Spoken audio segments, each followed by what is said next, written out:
Live Canberra, High Court. The stroke of a penis, all it would take for our Prime Minister to do the decent thing. Hello, I'm Paul Barry and welcome to another edition of Media Watch, and a week in which the ABC has been up to its filthy tricks again.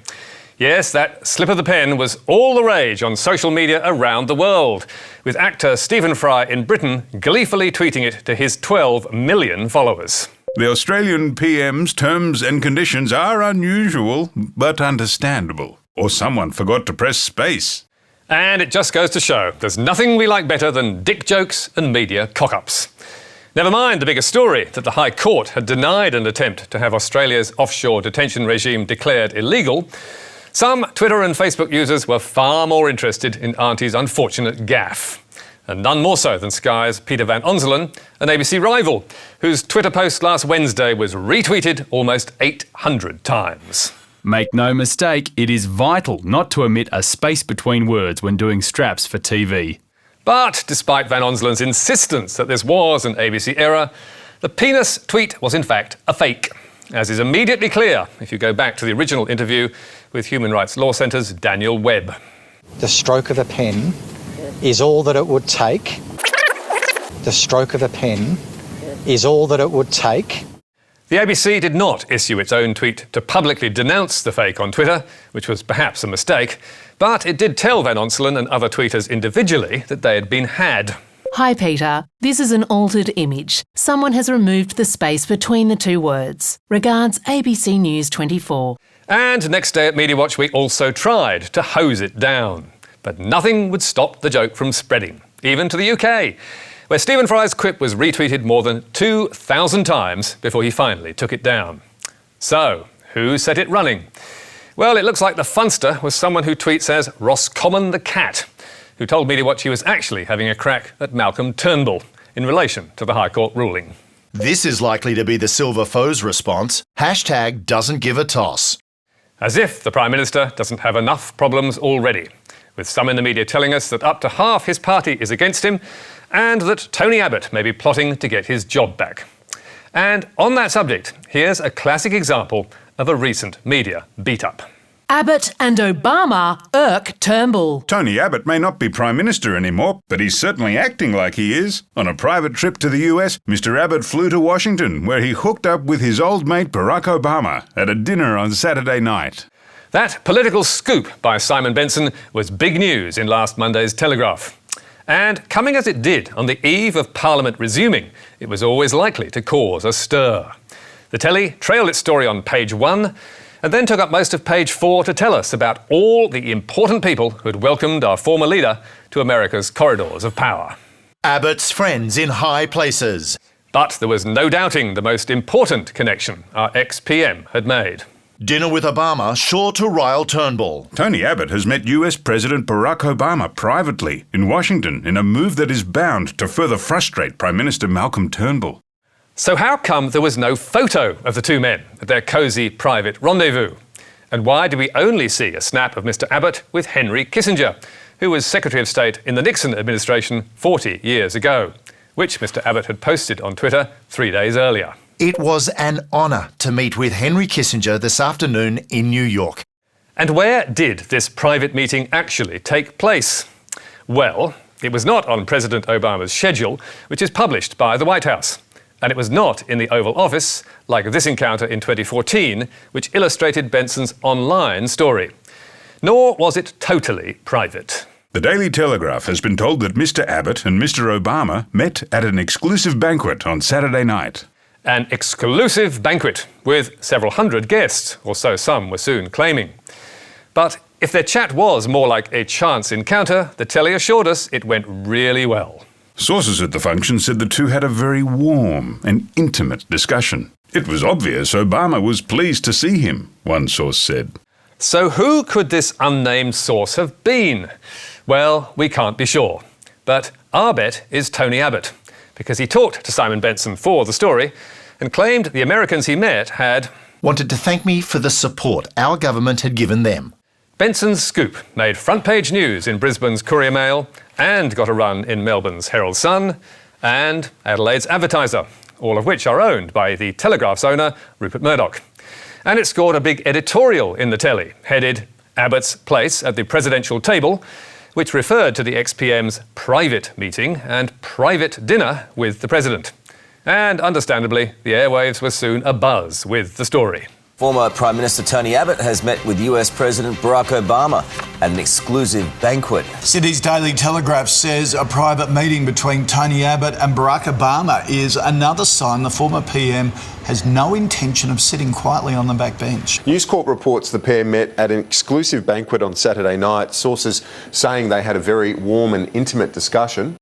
Before long, TV and Talkback were also discussing its significance, with Sky's Paul Murray and 10's Paul Bongiorno chewing it over, at least 4 mentions on the ABC, and Abbott supporters like Ray Hadley and Andrew Bolt talking it up. Simon Benson's made a big deal about Tony Abbott being in the US and talking to the President Obama, and also to the US Director of National Intelligence. He wouldn't just lob there and say, "G'day boys, I'm here, I'm over doing something else, what about we have a yarn?" That'd be by invitation, surely. Let's kick off with former Prime Minister Tony Abbott. He met with President Obama at an exclusive banquet on Saturday night, with sources telling the Daily Telegraph the two had a very warm and intimate discussion. Now, Andrew, what do you think Malcolm Turnbull would make of all of this? He'd hate it. He would absolutely hate it. The upshot of it all, according to the experts, was that our former Prime Minister is still a real political force. And the telly's editorial was also designed to make that point. It is not often a sitting president will make time for an Australian backbencher. But in Abbott's case, the president made an exception. A certain current Prime Minister may feel a little put out by this. Doubtless, Simon Benson would have been pleased by this response to his story, because he's a huge Abbott fan, declaring back in September, when the PM lost his job, Just like Kim Beazley was perhaps the best Prime Minister we never had, Tony Abbott was potentially the best Prime Minister we had but never knew it.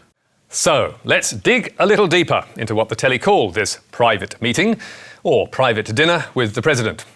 And let's start with doubts raised by Fairfax's David Rowe. Tony Abbott's private dinner with Barack Obama actually a lunch attended by dozens. Within hours of the telly's scoop, Rowe was suggesting that Abbott and President Obama had in fact crossed paths at a lunch for 50 people at the Washington home of Vernon Jordan, a famous civil rights activist who is a friend of Obama. That's him there, in the blue coat, in the president's ear. But none of the photographers or reporters outside the house could confirm that Abbott was there. Until, after a bit more delving, we came across this on Twitter from the Huffington Post's Ryan J. Riley. A blurry iPhone photo of some of the attendees of the exclusive Alfalfa Club luncheon Obama attended today. Yes, there on the mansion steps in his favourite blue tie is Tony Abbott. But here's the twist. Just below him, in the grey sports coat, is another former Australian, Rupert Murdoch, the Telegraph's owner and Benson's boss. So, maybe there were 2 sources for the telly's story, the ex-PM himself and the owner of the paper in which the scoop appeared. But we still weren't sure if that private meeting took place.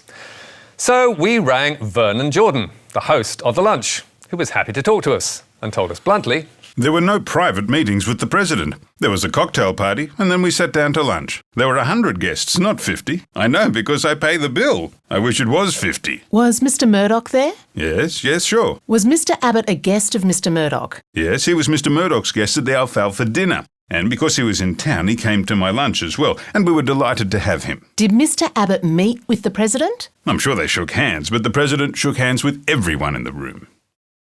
So, there we have it. According to the President's old friend and host, no private meeting or private dinner for our ex-PM. A handshake with the President that everyone got at a lunch for 100, to which Rupert Murdoch had invited him. So clearly, our former PM does have friends in high places, even if President Obama may not especially be one of them. And what's Mr Abbott's response? His spokesman told mediawatch, Mr Abbott was pleased to have the opportunity to speak with President Obama privately at a lunch on Saturday the 30th of January 2016. Mr Abbott was the guest of Mr Rupert Murdoch AC. Face to face they may have been, but if it was 1 minute, 2 minutes or even 5, it's hardly what the Telegraph and others have built it up to be. All the same, the Telegraph told mediawatch it stands by its story. And finally tonight, to matters of national security, and what sounds like some rare good news for the media. Journalists given extra safeguards in reporting ASIO special operations. Journalists spared prosecution over ASIO spy reports. Back in 2014, we raised concerns about changes to the national security laws, and in particular to the new Section 35P of the ASIO Act. This is now law, and it could see journalists jailed for up to 10 years if they reveal information about ASIO, even though it may be in the public interest to do so. In 2014, Professor George Williams told us it would now be extremely dangerous for journalists to report on security matters, especially if they related to ASIO's so-called special intelligence operations, because they would have no defence. If you reveal it, you're guilty. If it goes to court, the question is whether a journalist revealed information, not whether they're justified in revealing that information. Journalists and their union, the MEAA, were also up in arms about the new law. And as a result, the application of Section 35P to the media was recently reviewed by the independent National Security Monitor, Roger Giles QC, whose report, published last week, found Section 35P is not justified. It does not contain adequate safeguards for protecting the rights of outsiders and is not proportionate to the threat of terrorism or the threat to national security. And when he says outsiders, it's journalists that Giles is referring to. He also finds the new law makes it difficult for journalists to know what they can publish without fear of prosecution. And he proposes changes to give them some safeguards, all of which the government has said it will accept and will help protect journalists. But will it make much difference?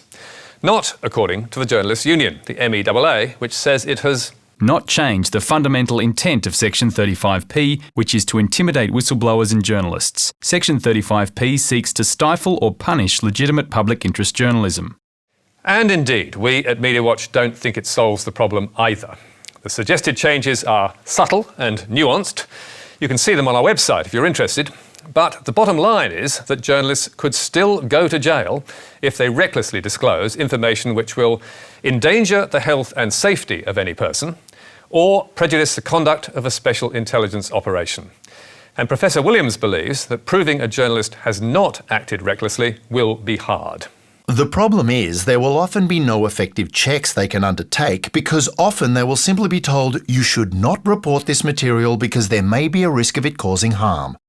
Griffith University's Kieran Hardy agrees, telling mediawatch, "We certainly shouldn't think this fixes the situation. The danger is these changes provide the law with an air of legitimacy that it really shouldn't have." And writing in The Conversation last Friday, Hardy argued that far more radical change is needed. Until a public interest exemption is included in Section 35P, the offence will continue to have a significant impact on press freedom and a chilling effect on media organisations' ability to report on ASIO's activities. The Journalists' Union, the MEAA, agrees with its CEO Paul Murphy telling the media last week, "Clearly now is the time for a rethink of Australia's national security laws that have been passed without proper acknowledgement of the damage they do, the threats they pose to our democracy and the attacks on freedom of expression they contain." So, not such good news after all. And you can read more about those changes to the security laws and all tonight's stories on our website, where you can get a transcript and download the programme. You can also catch up with us on Facebook and on iView and contact me or MediaWatch on Twitter. But for now, until next week, that's all from us. Goodbye.